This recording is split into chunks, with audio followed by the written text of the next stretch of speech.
The Final Fantasy V train on Backlog Buster continues, with the toughest challenge to date. Maybe the hardest one I will ever tackle in 5. Beating the game at level 1. That's the only restriction this time around, and no more explanation is necessary.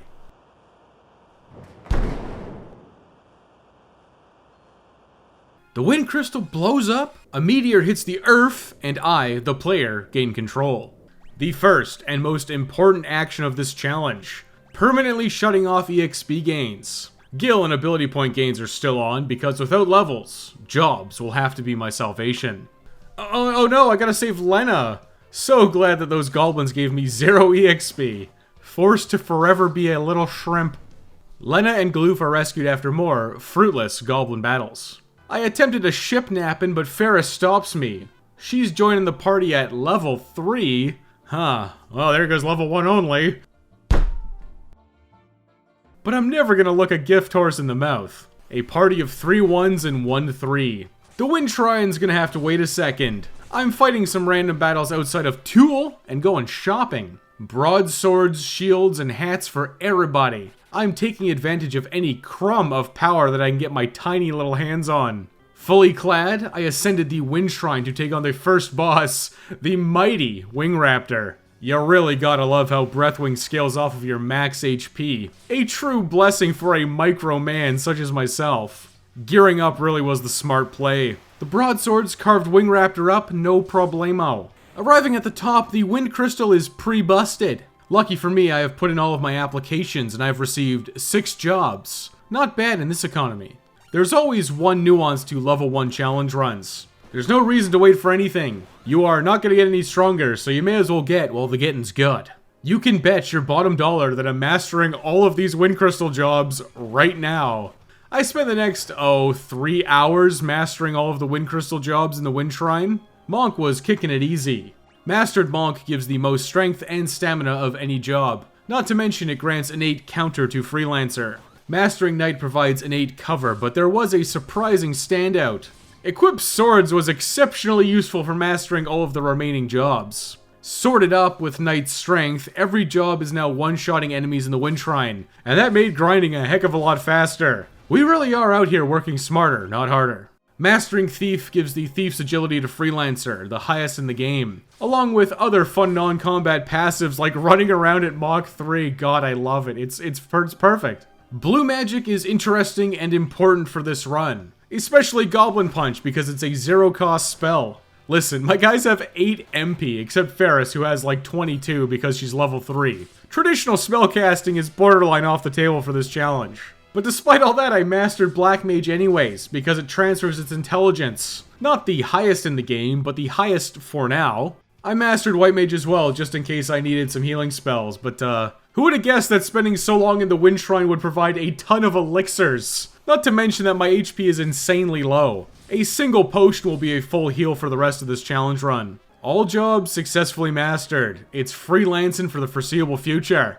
I've finally returned to Tool, and first things first, I'm buying all the spells and restocking on my items. Now, Zoc! Hand over that Canal key. And if I catch you sniffing Lena, well, I'm just gonna leave because I'm too small to do anything about it. Sailing straight into Torna Canal, where Carlabo sucks itself onto the scene? This may be one of the only times for black magic to truly shine, so I'm black and blue in the back row. Carlabos is weak to thunder, and I've got just enough MP to cast it twice per character. Even though Bart's got instantly paralyzed, the crew decimated Carlabos with thunder magic. Thief's agility is giving me massive speed. I'm the fastest thing alive. Silder's getting flushed, and I'm once again floating to the ship graveyard. I'm gonna snag that flail because 1 damage is 1 damage. You can naturally assume fighting enemies is useless at level 1, so I scrammed my way to Siren. In fact, I'll be scramming my way through the entire game from now on. As for the giant woman Siren, blued up, I'm slamming her with goblin punches. She opts to silence and cure, but you can't stop the blue. Thunder hits Galoof for 52 damage, and he survives with exactly 1 health. Mastering Wonk was totally worth it. Siren finally swaps to her undead form, and that's a job for fire. Except for Lena. She had to use arrow, because she's silenced. Siren's stat is slain. Time to cruise down to Carwin to collect my Frost Rod, and buy all of the new gear and spells. Like sleep. Items too. Finally, I can buy Phoenix Downs. I maxed them out since I'm flush with cash from that Wind Shrine grind sesh. I feel the call of the North Mountain. The boys are ditching black for guard, and Ferris is putting on white magic. You can never shake blue. Greedy Lena's grabbing that free helmet and getting poison darted by Magisa. I'm shocked that Galoof survived that initial hit. He can just suck down a potion. The rest of the crew's attacking. Ferris is opening up with silence, and it's just in time to stop a drain. Now, she's on protect duty. Lena's using the Frost Rod to boost her 2 Blizzard casts, and then Goblin Punching continues. This really has been the longest Magisa fight of my life, and here comes Forza. That damage isn't that scary. Being in the back row with Protect really does neuter him. The gang focused on Magisa while Ferris healed and protected everybody. Except for Lena, she got ground into a fine paste. I'm guessing that that's the future of this challenge, getting one shot constantly. Potion chucking resumes and the Goblin Punch train continues. Forza falls, eventually. His face is turned into hamburger after 1,000 mosquito bites. Whip acquired. Lena then proceeds to get poisoned again, but at least here you get a snack. I'm gonna need all the help I can get, so I flew to Tycoon Castle for its fabulous secret treasures. This of course is the Ashura Container, the lowly Diamond Bell, and the Healing Staff. Making my way down to Waltz. God, guy, just let me in, I want my silver specs. I scrammed my way to the Elf Cape in the castle basement. 25% dodge chance is gonna be super useful. King Waltz, I'm here for more jobs, and you can't do a single thing to stop me. Taking advantage of Meteor madness, I scrammed straight to the top of the Waltz Tower. Gorilla's about to smash that crystal when he turns to face me. Wait, no please, I'm just a silly little guy, I'm just a level 1 warrior of the crystal. Little does Gorilla know that he's about to become extinct. I will simply use guard on everyone, every turn. Gorilla only physically attacks, so now I'm effectively invincible. But I can't damage Gorilla. Except Freelancer with Mastered Monk has an 8 counter. I'll beat Gorilla eventually, strictly through counters. Fight took a while, but Gorilla's donezo. Looks like the fight took so long that the water crystal's donezo too. I'm sure every last one of these new jobs will get usage, especially the Berserker. It was just a joke, alright? I've become Dragon Dinner, but I'm not very digestible. Summon you later, Sildra. Maybe, I'm not sure I'll actually have enough MP. Karnak calls, but I've got new jobs. Summoner has the highest intelligence and MP, so I went back to the Wind Shrine and slashed enemies with swords until I mastered it. My Freelancer has officially reached maximum raw stats, but there will be many other abilities that I want. Abilities like Mystic Knight's Spellblade. Magic Shell may also be useful too, but I doubt I'll be entering critical HP, and you know what? Any spell's just gonna one-shot me anyways. Mastering Mystic Knight and Summoner took just over an hour. God bless those boost features, for real.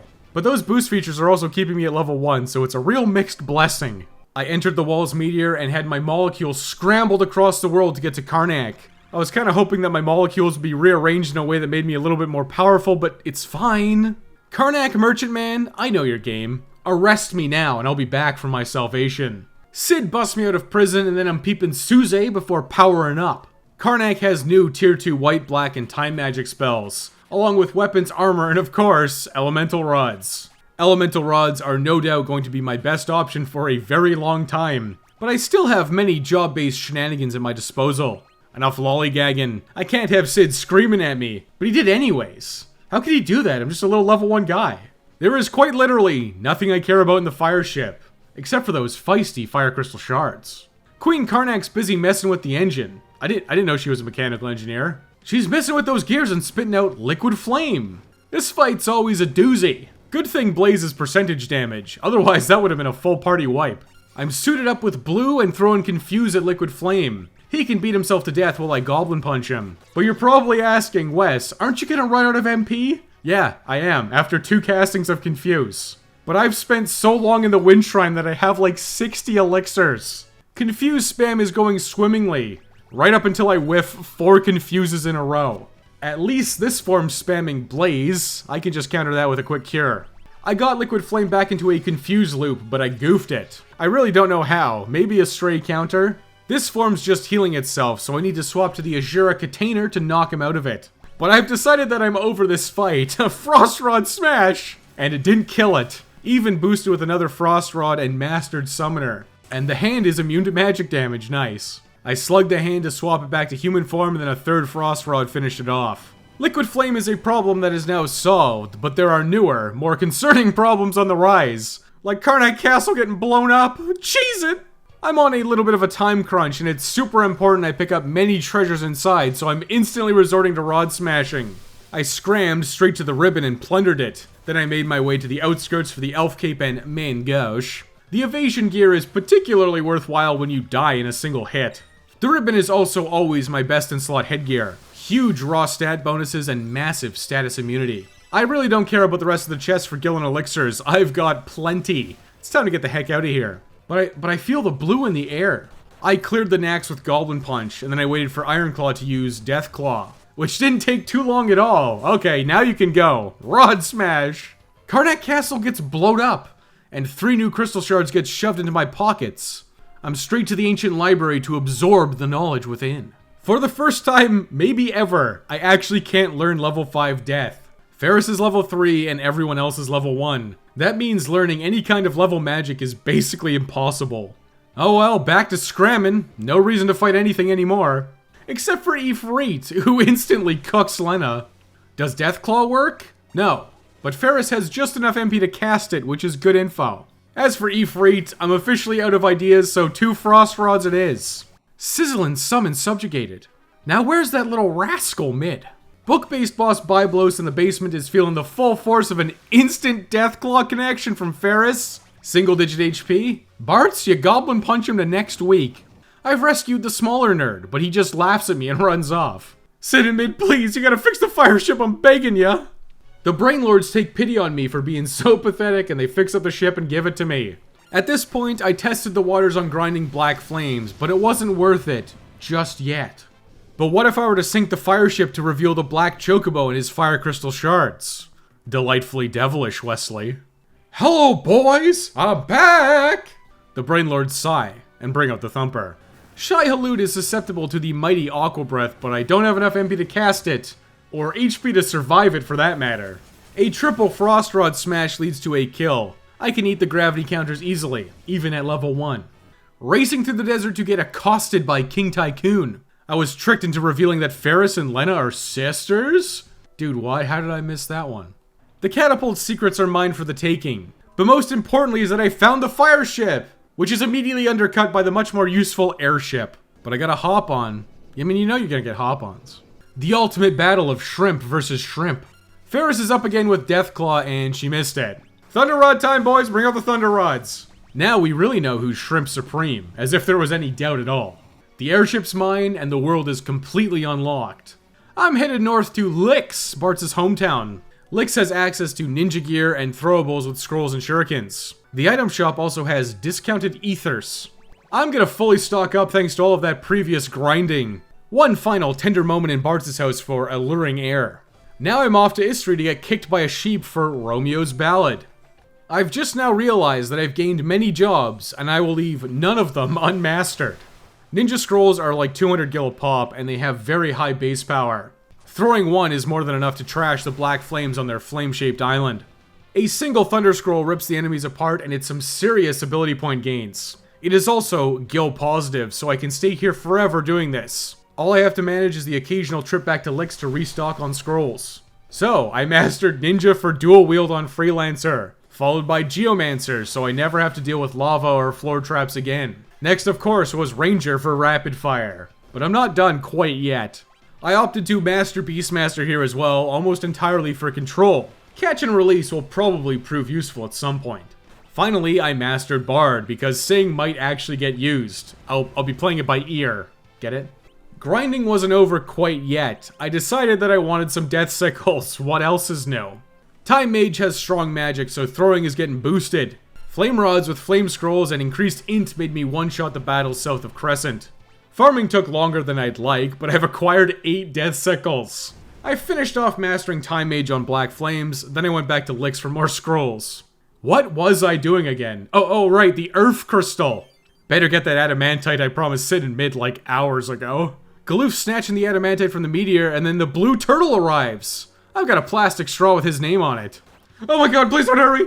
Adamantoise is yet another boss that simply physically attacks. I just need to rely on the old guard counter strategy for a free win. That is one fast turtle. You two can take a nap. Guard counter strategy successful. Instant death from the death sickles did speed it up a little bit. Just like Sid and Mid are getting faster and faster at fixing up my airship every single time. After that absurd amount of grinding, I'm flush with cash. I will be purchasing the full ring sets from history. 4 coral rings, 4 flame rings, and 4 angel rings. Flame rings first for the wonky ronky ruins defense system. All of the cannons are weak to thunder, so I'm smashing them to smithereens with thunder rod boosted lightning scrolls. That was an easy pickup of both flamethrower and missile. You know, everyone seems to get up in arms about smashing rods, but throwing scrolls is like exactly the same thing. Why is one okay but the other isn't? A curious situation. I digress, but now I'm gonna digest the soul cannon. Angel ringed up, old will never affect me. The rest of the soul cannon's attacks are all gravity based. My tiny health bar is so low that everything I do is a free heal. But 2 lightning scrolls later and the side launchers are already dead without doing anything. Then the soul cannon just kinda keels over with more lightning scrolls. I guess that's my way to the earth crystal cleared, but I'm afraid my shrimp-like body won't be able to handle Gloof's world at all. I returned to Earth and headed south to Prototype Island.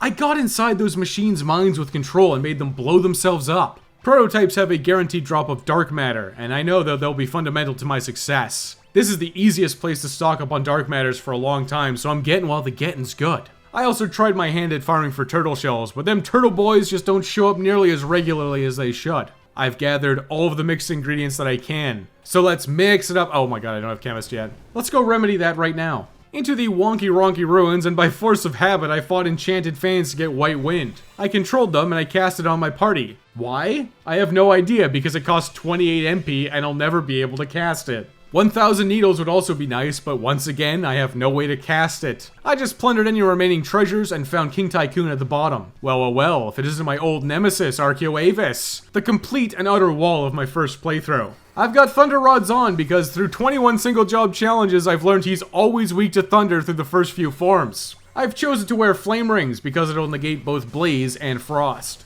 Instantly, a pasted puddle of a party member. That's a phoenix down right there. The Thunder Rod smashing begins. Ferris eats it and barely lives. God, imagine if everyone was level 3. Pretty unremarkable fight so far. Thunder Rods are killing his forms before too much comes out. This fight would definitely have not gone well without those flame rings though. Okay, now he's absorbing thunder, and Archeoavis definitely has it out for Galoof. A quick equipment shuffle and frost rods are coming out, and yeah, Archeoavis is dead. Only to revive? Shocker. I'm constantly feeling blessed that Breathwing is percentage damage.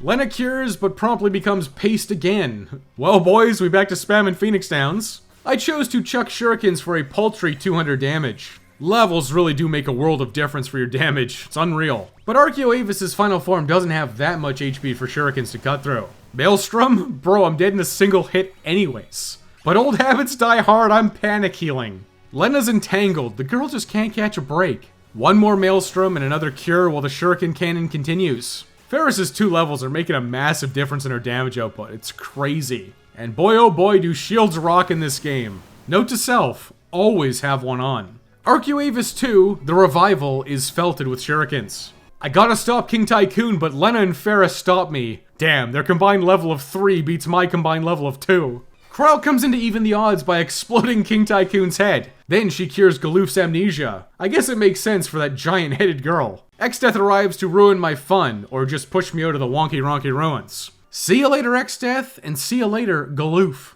I've acquired the Earth Crystals and their new jobs. Dancer and Dragoon, bringing absolutely nothing to the table as usual. Samurai and Chemist, on the other hand, I'm back to Black Flame Island for more ninja scrolling. Samurai needs to be mastered for Shiradori. It's like having a permanent elf cape on. All future physicals will one-shot me, so blocking them is gonna be ridiculous. I really don't need anything from Chemist other than Mix, but I'm just gonna master it anyways. Who cares? Throwing scrolls is fast and easy. That's really all the jobs worth mastering. Galoof will need to play catch up, but first I gotta catch up to him. Sid and Mid, please, you gotta help me, just a little guy, please.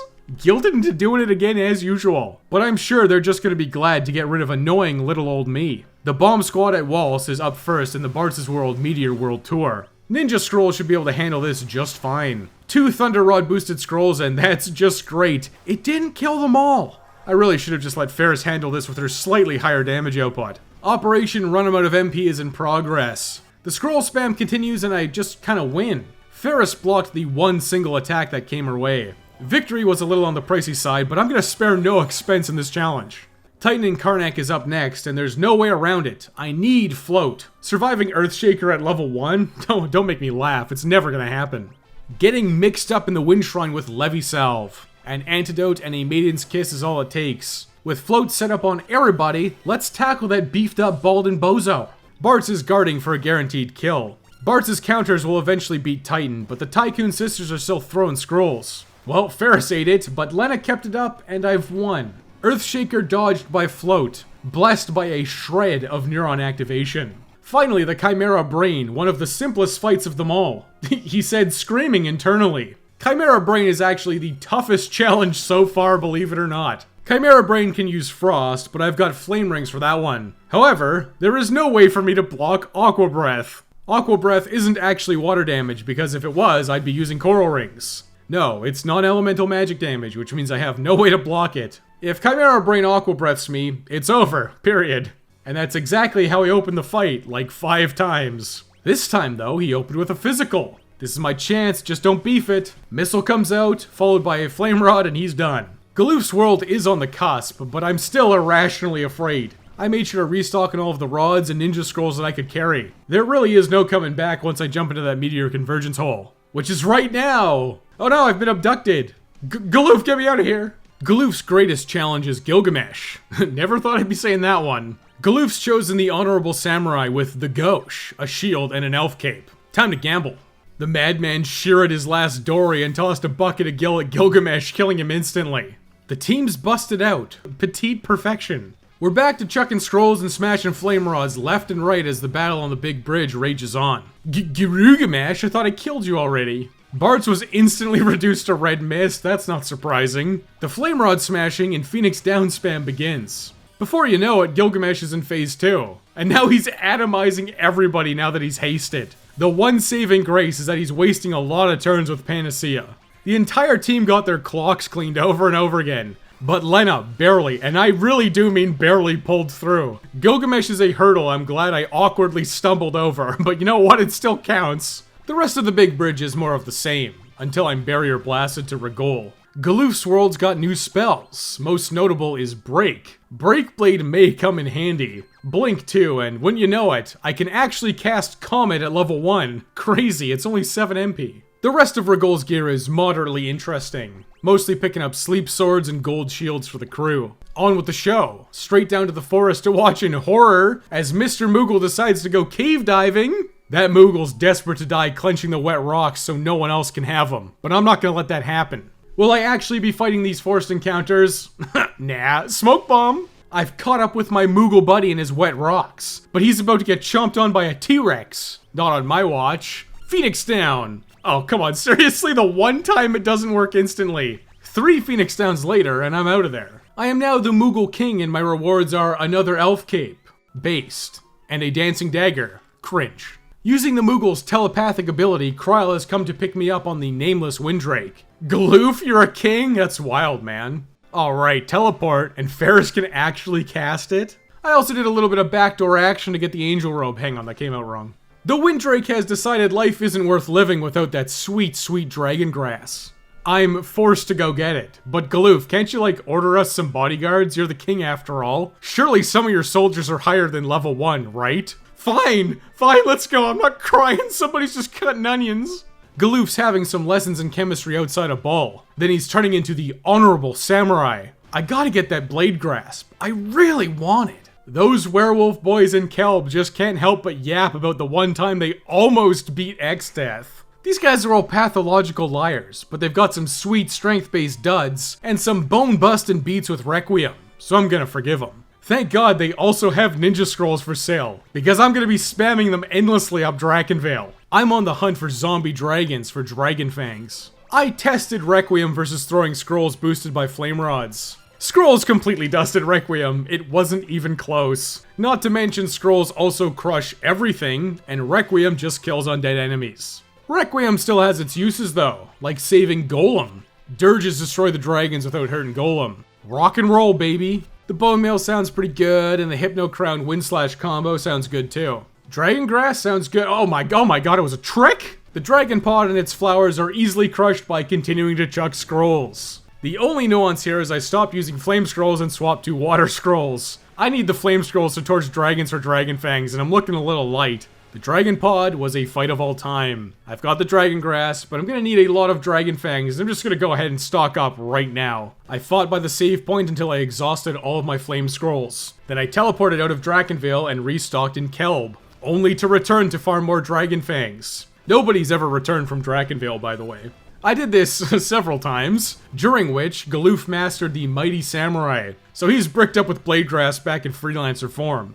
Guys, please let me in. I'm just a silly little level 1 warrior for the crystal. Please let me in, please. The door's locked, so I'm going the long way around. Surely I can fit into these tiny tunnels. I'm only level 1 after all. The Winddrake's dying, so I gotta get there fast, but first I'm gonna listen to Krile yapping. Why is Krile sick anyways? The Winddrake's the one who's dying. Scratch that, it's Lena. But now Kryle's fine, and she's making Lena fine, and now the Winddrake's fine. Everyone's fine, okay?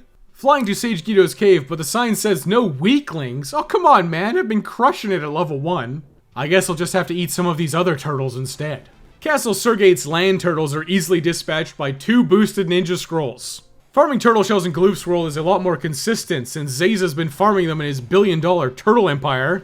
See, you know, the lore just keeps looping back around. Once again, I have ran out of scrolls, so I went into Castle Surgate to learn Swift Song, followed by a shopping spree for 8 great swords and then some book reshelving for Float.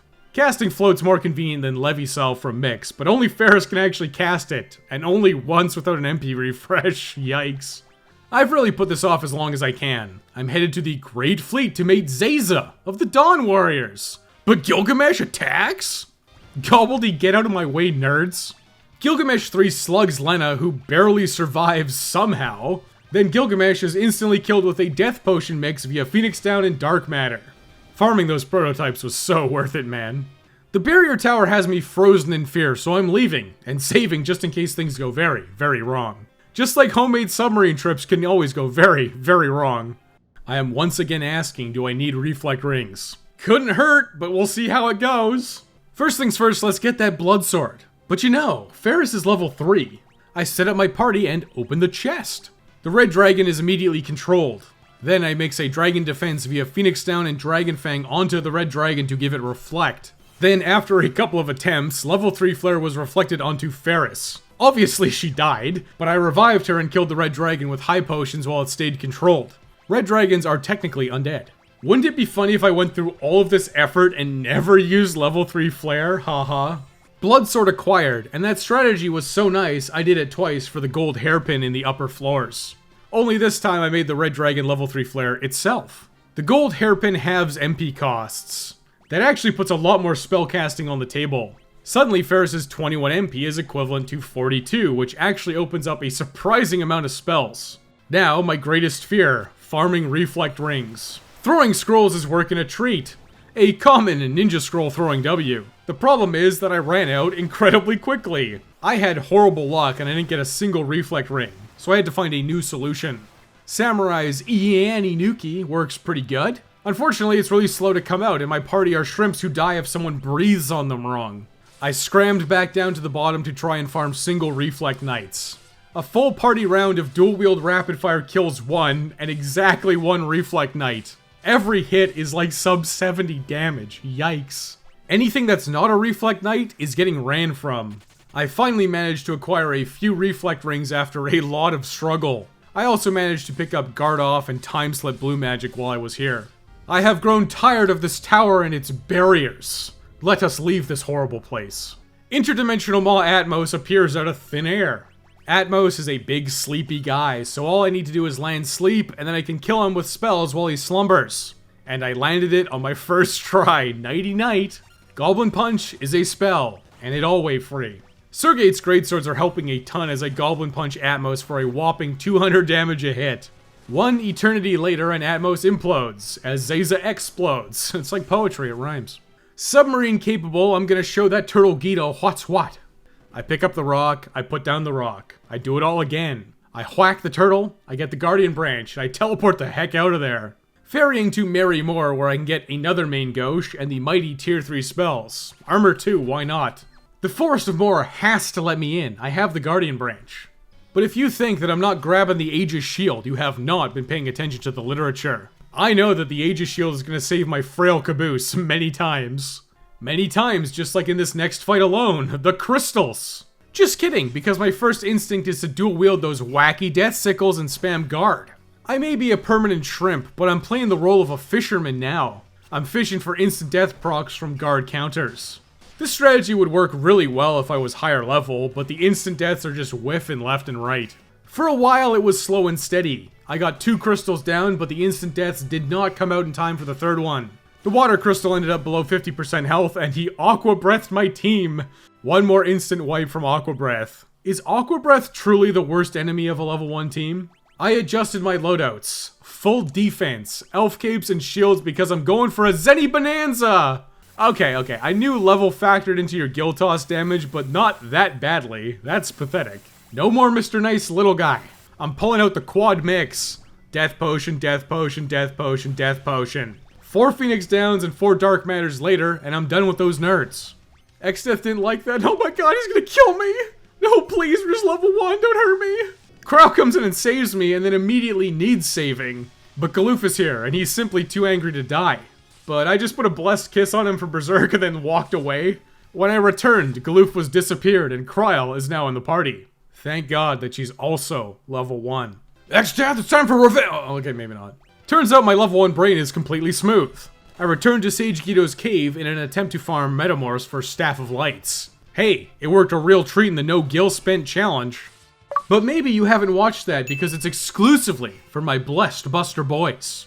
You can watch it right now by becoming a channel member here on YouTube or by checking out the Patreon. Otherwise, if you're enjoying the content, you should smash that like and subscribe button. It's the best choice for keeping up with my content for a patrician viewer such as yourself. But enough shilling, and enough beating up controlled Metamorphs in Sage Guido's cave. There are simpler, more smarter ways to crush Exdeath. So instead of figuring that out, I'm gonna face off against the Gil Turtle. What is wrong with me? Ferris using Float from Surgate makes me immune to Earthquake, and the Gil Turtle only physically attacks and counters. I really just have to sit tight with guard and I'll win in, oh I don't know, like 100 years? Let's just get out of here, man. Gil Toss isn't even good at level 1. But I had a brain blast. I browsed my back catalog of videos for the single easiest way to beat Exdeath. The humble Beastmaster will assure my victory. But first I gotta do the side quest for the Cornago Gourd. 3 Cornagos encountered. I'm actually using Sing to lock them down with Romeo's Ballad. Shocking. Ferris rips a Deathclaw to put one into critical health, and Lena promptly captures it. Now just to finish off the rest of these other toads. I return to Kelb to find Where Well Man, who is desperate for those frog legs. Monsieur Francois. With the Cornago Gourd, I can more easily capture monsters. I'm prepping for Exdeath in exactly the same way as Beastmaster only. I've returned to master the underwater cave system. I'm looking for lesser low pros down here. They are easily captured by using control and putting themselves below 50% HP with Breathwing. Capture one, swap Cornago Gourd to the next guy, repeat 4 times. This was tedious, but the hardest part of this whole thing is just going to be getting to Exdeath without accidentally using them. But Exdeath's castle demands a sacrifice. Ghost Galoof is sacrificing Kelgar to grant me access to Exdeath's castle. Exdeath's castle is filled with fabulous secret treasures, and I'm grabbing them all while cheesing it from everything. Except for Carbuncle. This fight's now or never, and I have decided to fight him for some reason. Attempt 1 I was using Silent Spellblade, and it worked pretty well at locking him down, until my level 1 guys swung and missed. That resulted in a Confuse on Lena into Bio, and Lena murking my own tiny team. Rats. For attempt number 2, I threw a Breakblade into the mix, so when Carbuncle swapped to his second form, he'd get stoned to death. That was a lot more annoying than expected. Speaking of annoying, here's Gilgamesh. I'm just gonna get this over with by smashing rods. My other mixed-base consumables are far too valuable to spend just yet. This battle with Gilgamesh specifically is pretty non-threatening, but I had to stop and revive people because they're obviously getting one-shotted. Bart's also got EP. I guess the one upside is I learned Tiny Song, which is causing Gilgamesh to miss Krile like crazy. Okay, I lied. Just imagine getting torn asunder by the Excalibur. How embarrassing. Gilgamesh gets banished to the Shadow Realm. I will take the Excalibur for potential goblin punching. It's got 100 base power, man. But I'm craving revenge. Exdeath opens up with Doom, which is exactly his own fate. I release 4 lesser low pros. 25% of max health 4 times is often 100%. except for extremely low values of 25%, or if you're a Vancouver-based game studio. That hurricane barrage blew me all the way back to Bart's world, straight into Tycoon Castle 2 for a Boobarts moment, directly into Boko being a beast of burden who's taking me across the river, straight into a hole.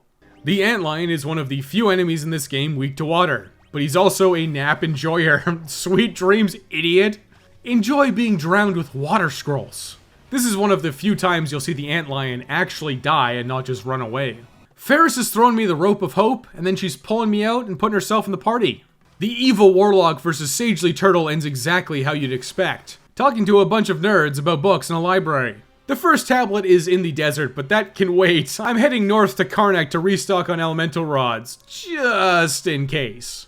In the Desert of Moor, I've ran from a ton of battles, and that means the chicken knife is looking mighty juicy. But I can't be bothered to even check. I ran straight into the pyramid. The Gargoyle Guardians are susceptible to Ferris's level 3 flare, so instead I'm just gonna put them both to sleep and then throw scrolls. I really am on autopilot, man. I continued whipping flame scrolls and singing Requiem all over the place in the pyramid, mostly for all of those trapped chests. That flame shield and ice shield are gonna do wonders for my survivability. Okay, never mind, back to flame rod smashing. I managed to dodge every single prototype clone, and destroyed the mummies before reaching the top. The pyramid's most valuable treasures are in this room. A second gold hairpin and a second ribbon, both incredibly useful and the elusive best in slot. I have now successfully obtained the first tablet, freeing the Dragon King Bahamut to terrorize the world. Oops, did I do that? Oh hey, look, it's the airship. Oh, and Lena's back, how fortuitous. But here's Exdeath, and oh my god, my one weakness, a giant woman. Please don't step on me. Melusine's barrier shifting shenanigans have one critical flaw. She always starts weak to fire damage. I'm just gonna exploit that right out the gate with flame rods. I could, in theory, make myself immune to all elemental damage with Mix and Spam Guard, but instead I'm going to brainlessly grug it. What else would you expect me to do? Ferris ate it, but then so did Melusine. The Zero EXP crew's back together, and we're going on tour. But first, the slurpening. Now that that's done with, let's start the merged world as usual. Back to Boko to rip over to Kuza. The first tablet is dropped and I'm snagging the Mazamoon, so I can always go first in battle, followed by Sasuke's Container. Weeb's really eating good tonight. That potential parry is going to be very useful. Then sure, the Assassin's Dagger, why not? I have definitely made a mistake coming here. The monsters of the void are unleashed. Back on Boko, I continued over to Regal? Behind the secret door, and the girl's giving me ribbon number 3. Never gonna say no to ribbon number 3. Back on Boko again, and this time I headed over to Istri Falls to get the magic lamp. One of the only ways I can use the higher tier summons.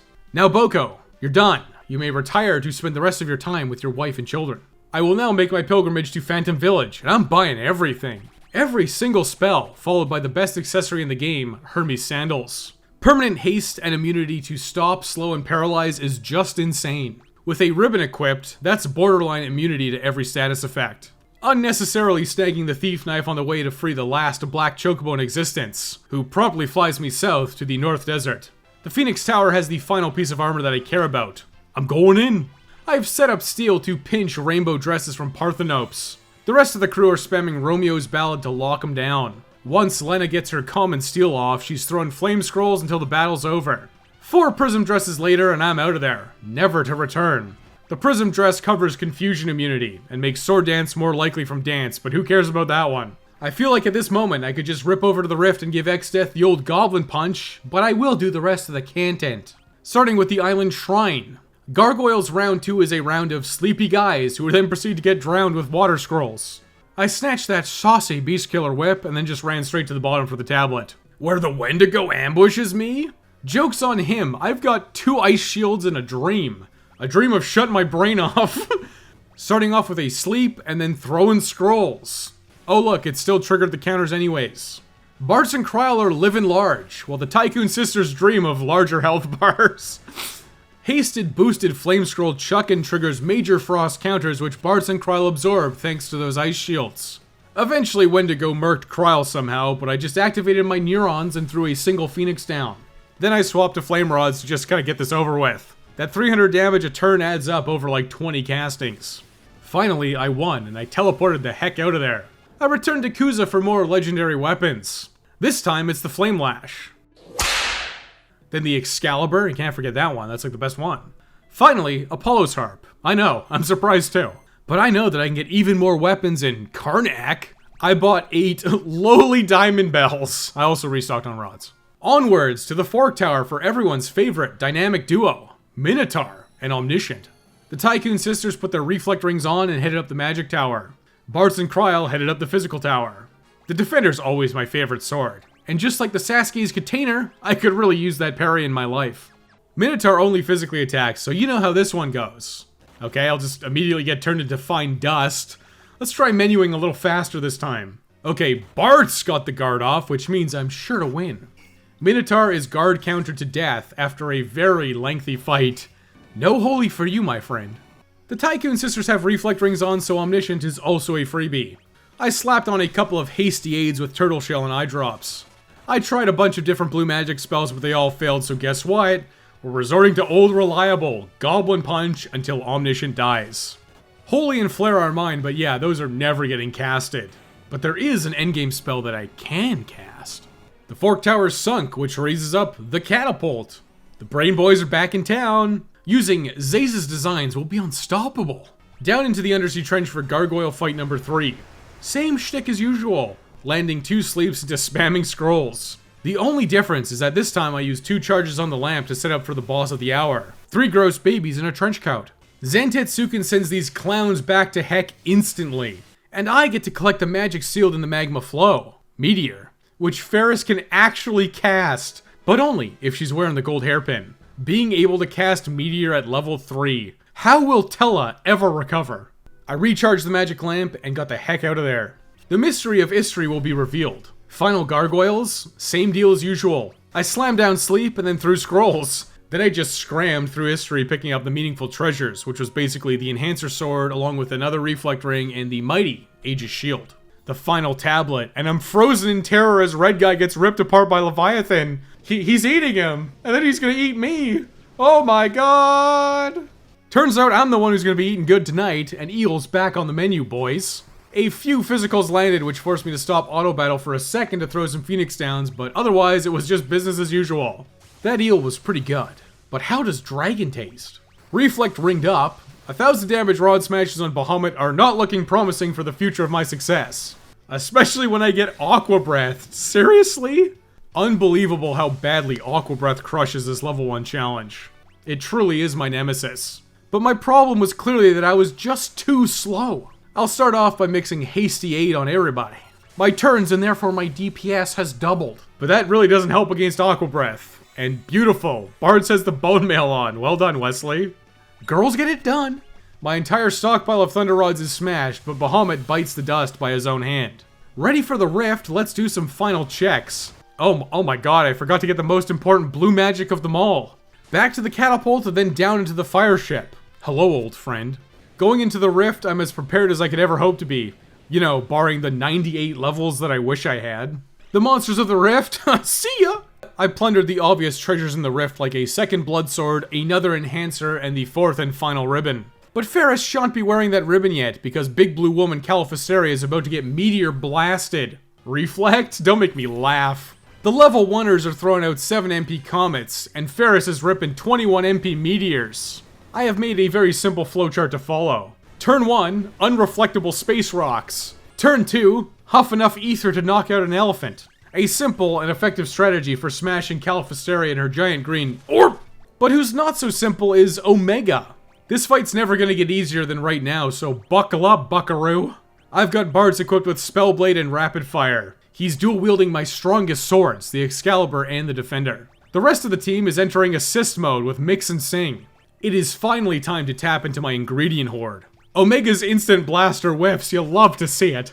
Lena and Krile are spamming Romeo's Ballad to stop Omega in his tracks. Ferris mixes a Dragon Fang and Potion for Dragon Power to boost Bartz' level by 20. Bartz is gonna buff up with Thundaga Spellblade. Except I forgot to equip him with the gold hairpin, so he doesn't have enough MP. Thundara. He's using Thundara Spellblade. It's gonna have to do. Omega unleashes a wave cannon, but it's percentage damage. The strongest super boss only doing 100 damage across the entire party. How embarrassing. The party's actions are all the same, so lend me your power auto battle. I've got 2 Romeo's Ballads, Ferret is buffing Bartz, and here comes the rapid fire spam. Even with suboptimal Thundara Spellblade, Bartz killed Omega in 2 rapid fires. Oh look, a trophy pop too. Finally. I had less trouble with Omega at level 1 than I did in all the other challenges. Shocking. Mixing is making my problems disappear. It truly is better living through chemistry. But don't worry, I've got silly solutions for the next bosses. A panda would be scary, except he's terrified of Ifrit. Bartz gets 1 and exactly 1 casting of Ifrit with the gold hairpin. A panda is now cowering in fear while Ferris gets set up with Firaga Spellblade and double buffed with dragon power. A panda turns around just in time to get absolutely cooked by Ferris. Book-based bosses, get out of my game, out of my life forever. Just skipping my way through the castle in the sky. Oh look, it's Azul Magia. Let's teach him the most powerful blue magic of them all. Lena self-destructs, and it missed? Ferris self-destructs and it missed? Krile finally got a clue. Blessed be that Bartz chucked a Phoenix down, or that could have been real bad. Azul Magia succumbs to peer pressure and blows himself up. Catastrophe is about to feel like a real big idiot. Ferris used her colossal 21 MP to cast Float 1 time, and I'm locking it down with a Reflect Ring. I buffed up Ferris to level 61 and started rapid firing Holy Spellblade. The rest of the team is using Goblin Punch. Catastrophe? More like catastrophe, am I right, gamers? Getting smooched is getting a little old. Just like Ribbit's getting old. Doesn't work, man. I got a Ribbit on, you know. Don't hate the player, hate the game. Ferris is Firaga Spellblading as her crew dumps dragon powers into her. Halicarnassus didn't last long at all. Twintania presents a bit of a problem. I have a lot of options at my disposal, and my first instinct was to continue Spellblade rapid fire with Holy. Coral Rings on the party means the tidal wave counters and atomic rays are getting negated.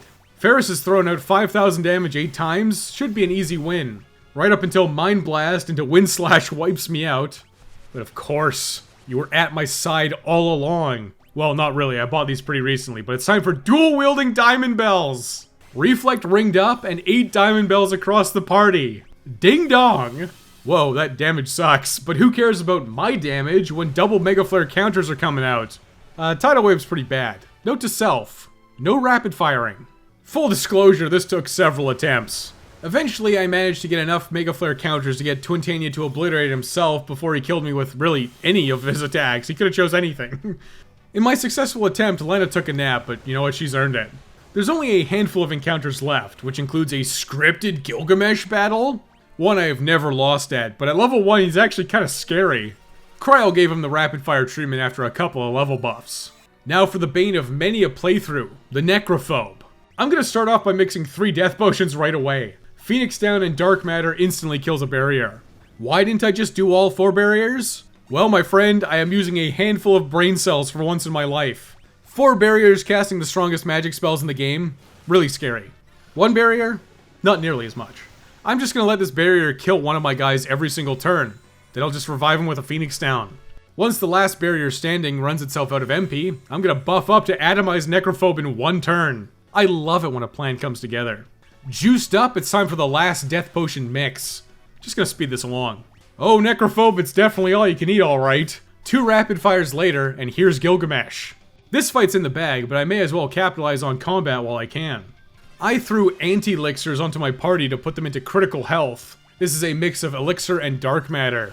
It puts the targets into single-digit HP. Why would I do that, you ask? Well, I'm about to cheese Shinryu, of course. The team's set up with a Masamune mixer. Turn 1, I'm berserking Shinryu with a Bacchus Cider from a Holy Water and a Turtle Shell. Bartz is on guard duty. He'll cover the critical health girls. Then the girls are resorting to the now standardized strategy. Buff levels up with Dragon Power and start spamming Rapid Fire. This didn't go exactly to plan. Bartz covered before he was guarding. Whoops. Don't panic, but just remain calm. A quick Dark Sai mix with an Eye Drop and Dragon Fang, and Shinryu is now also blinded. Things are now coming together. The girls have buffed up, and Bartz is actually on guard duty now. 1 round of buffs is gonna have to be enough. 600 damage a hit is acceptable. The other girls are just doing their best, okay? I'm locked into an inevitable victory. Auto battle, lend me your power once again. That's both super bosses crushed at level 1. All that's left is Exdeath and Neo Exdeath, his hyperactive cousin. The standardized strategy is probably gonna work, but I'll be fluid, like water. But I won't even get a chance to try if Exdeath just puts me into a tiny timeout. Thank God the Dawn Warriors are here to tell him to cut it out, in an epic dad maneuver. Tree Exdeath's white holes scare me, so I'm immediately ripping 4 Dragon Kisses with Dragon Fang and Maiden's Kiss. And then Ferris dies, and I'm reminded once again that mix buffs don't persist through death. This is a major problem. Quick, Darkside! I can't take any of these mixed ingredients with me. Dragon powers are coming out across the board. In case that inevitably happens, get Lena back up, boys! And, Krile too. Trying to buff everyone up is probably not the best way of doing this, but Bartz is finally getting some damage out. And now he's dead. The first phase doesn't have that much health. Surely just icing it as fast as possible while hanging on to my buffs is the best idea. Okay, I'm relatively painlessly into phase 2 as Neo Exdeath rolls onto the scene. Lamp rip 1 for Mega Flare, rip 2 for Tsunami, and 3 for Zantetsuken. The lady in the back is gone, and the big beefy dude is blinded with another Darkside mix. The Dragon Power buffing resumes, but here's Almagust, and only Krile survived. Back to square one. Phoenix Downs get everyone back up, and thankfully Grand Cross whiffed. But buffed Bartz just can't cut it alone. He's swinging swords, but he's not making any real progress. I started getting Lena up to snuff with Dragon Powers, but Almagust was a complete party wipe. I fully anticipated wiping on Neo Exdeath to Almagust. It was inevitable at least one time. Straight back in with a slightly adjusted strategy. Krile is set up with Break Spellblade now. Her one job is to smack the Almagust part. It's susceptible to petrify after all. Now to resume the buff train. Bartz is juiced up to next week on Dragon Powers, then he rapid fires Exdeath down in like 2 turns. Disgusting. Neo Exdeath vibrates in again. I ripped Mega Flare from the Magic Lamp, and then I flubbed it and did Dark Gas instead of Darkside. Every time, I swear. But Krile did in fact auto-kill the Almagust portion with Breakblade. Great going, kiddo. Ferris did not survive the Vacuum Wave, and Lena didn't survive the Aeroga. Tsunami followed by Odin's Zantetsuken took out the lady in the back, but I still have 2 dead party members. I managed to get the Darkside off, and now I just need to stabilize. Phoenix down spam, let's go. Grand Cross just made Ferris tiny. That's completely fine with me. Ferris is just gonna be throwing Dragon Powers for the rest of the fight anyways. Some are calling him buffed Bartz. Get in there, buddy, show him what you got. I've definitely hit diminishing returns here. The Dragon Powers aren't making Bartz any stronger. But Bartz beefed it. He killed the back part but left the front one alive. Neo Exdeath then used Meteor and then styled on me with a Vacuum Wave. Total party death. But I know this is the strategy. It has to work, I got nothing else in the bank, okay? Lena and Ferris are now equipped with Aegis shields because for some stupid reason I was dual wielding with everybody. Why was I doing that? Repeating the same steps for round 3. White hole whiffin'? You love to see it. Breakblade set up on Krile, and this time Bartz is just rapid firing right out the gate. After 4 Dragon Powers, I'm ripping 2 charges on the lamp in the first phase. Really sucks that Bartz ate a Vacuum Wave, but you know what? It happens. I've got Phoenix Downs and Dragon Fangs for days. Exdeath's onto my strategy, I can tell. 3 hasted mixers spamming Dragon Powers get Bartz beefed up real quick. Exdeath is toasted. Neo Exdeath is now immediately getting nailed with Zantetsuken. No more magic from you, lady in the back. Oh, look at that. A correct mix of Darkside on the big beefy dude. And Krile's Breakblade stones the Almagust part to death. Bartz needs more power. I maxed him out with Dragon Powers. Then I swapped to buffing Lena. She's not nearly as strong as Bartz, but she's still throwing out numbers. Before I could even consider buffing a third party member, Neo Exdeath crumbled to bits. That's Final Fantasy V completed without ever leveling up.